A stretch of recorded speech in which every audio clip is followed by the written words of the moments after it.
ভূতের call centre. পর্ব 4। সুরেশের মনে হলো কেউ তার পা দুটো চেপে ধরেছে। আশেপাশে তাকিয়ে দেখে কেউ নেই। তারপর আবার তার পায়ের দিকে তাকালে সে চমকে উঠল। তার পায়ের নিচে একটা পেত্তি ছিল, যে তার পা দুটো শক্ত করে ধরে আছে।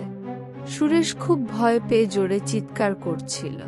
পেত্তিটি সুরেশের দুটি পা ধরে তাকে মাটির নিচে টেনে নিয়ে অদৃশ্য হয়ে যায়। পরের দিন সকালে সুরেশের বন্ধুরা সুরেশকে ফোন করে, কিন্তু তার কল লাগেনি। বন্ধুরা ভেবেছিল হয়তো তার রাজ্যে গিয়ে ফোন করে জানাবে, তাই তার বন্ধুগুলি 1-2 দিন অপেক্ষা করল। এতদিন অপেক্ষা করার পরেও যখন সুরেশের কোনো ফোন আসেনি, তখন তার বন্ধুরা চিন্তিত হয়ে সুরেশের বাবা মাকে ফোন করে। সুরেশের বাবা মায়ের সাথে কথা বলে তারা জানতে পারে যে সুরেশ বাড়িতে আসেনি। তারা শুধু জানে যে সুরেশ চাকরি করে। সবকিছু জানার পর অবশেষে দুই বন্ধু থানায় গিয়ে সুরেশের বিরুদ্ধে নিখোঁজের অভিযোগ দায়ের করে। পুলিশ কল সেন্টারের চারপাশে তল্লাশি করে, সব জায়গায় চেক করে, কিন্তু সুরেশকে কোথাও পায়নি। সুরেশের বন্ধুরা সন্দেহ করেছিল যে কিছু একটা হয়েছে, তাই তারা দুজনেই এক সাধু বাবার কাছে গিয়ে সমাধান চাইল। বাবা তাদের পুরনো গল্প শোনালেন। অনেক বছর আগে এই কল সেন্টারে অনেক যুবক যুবতী কাজ করত। সবাই নীরসভাবে কাজ করলেও কল সেন্টারের ম্যানেজার ছিলেন খুবই নিষ্ঠুর। তার নাম ছিল দৈত্য। প্রতিবারই তিনি পরের মাসে বেতন দেওয়ার কথা বলে বিষয়টি স্থগিত করে দিতেন এবং তাদের দিয়ে বহুগুণ বেশি কাজ করাতেন। বিজয় এবং বিনীতা নামে দুই ঘনিষ্ঠ বন্ধুও একই কল সেন্টারে কাজ করতেন। একদিন বিজয়ের মা গুরুতরভাবে অসুস্থ হয়ে পড়ে। সময় মতো বেতন না পেয়ে তিনি মায়ের চিকিৎসা করতে পারেন, আর তারপর তার মা মারা যান। সেই রাতেই কল সেন্টারের 3য় তলা থেকে ঝাঁপ দিয়ে আত্মহত্যা করেন বিজয়। তাকে এমন অবস্থায় দেখে তার বন্ধু বিনীতাও হৃদরোগে আক্রান্ত হয়ে মারা যান। তারপর থেকে এই দুজনের আত্মা এই কল সেন্টারে আটকা পড়ে এবং তারা প্রায়ই সেখানে কর্মরত অনেক কর্মচারীকে আতঙ্কিত করে, এমনকি বহু মানুষকে হত্যা করে। তোমার বন্ধু সুরেশও এসবের শিকার ছিল।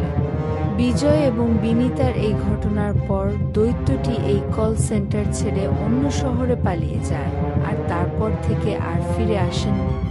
যদি তোমরা এই কল সেন্টারে শান্তি চাও, তাহলে যে কোনো উপায়ে কল সেন্টারের ভিতরে দৈত্যকে আনতে হবে। তারপর তাদের প্রতিশোধ শেষ করে পেত্নী ও ভূত এই কল সেন্টার থেকে চিরদিনের মতো চলে যাবে। আমি তোমাদের এতে সাহায্য করতে পারি।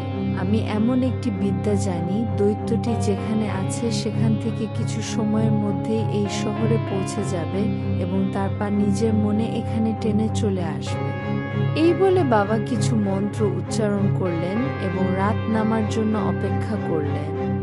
রাত নামার সাথে সাথে বাবার কথা মতো দৈত্যটি কল সেন্টারের বাইরে হাজির ছিল।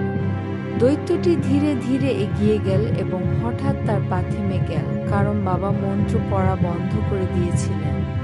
রাত তখন 12টা। দৈত্যটির কোনো ধারণা ছিল না যে সে কোথায় এসেছে, কিন্তু সে মন্ত্র জপ বন্ধ করার পরে সে জানতে পারে যে সে সায়াপুর শহরের শান্তিকুঞ্জ কল সেন্টারে আছে। হঠাৎ তার পুরনো সব কথা মনে পড়ল এবং সে ভীষণ ভয় পেয়ে গেল। দৈত্যটির হাত পা কাঁপতে লাগল। তিনি একটি ভয়ঙ্কর শব্দ শুনতে পেলেন এবং একটি ছায়া দেখতে পেলেন। সেই ছায়াটা ক্রমশ বড় হয়ে তার কাছে আসতে থাকে। হঠাৎ ছায়াটি অদৃশ্য হয়ে গেল এবং একটি বিচ্ছিন্ন হাত দৈত্যের কাছে এসে শক্ত করে তার গলা চেপে ধরে আর তাকে উপরের দিকে টেনে নিয়ে নিচে ফেলে দিল।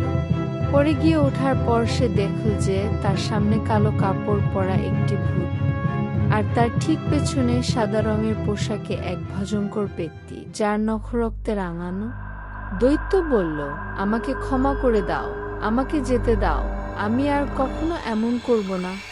ভূত বলল, তোমার কারণে আমার মা এই দুনিয়া ছেড়ে চলে গেছে, আমাকে আত্মহত্যা করতে হয়েছে, আমার বন্ধু বিনীতাও প্রাণ হারিয়েছে।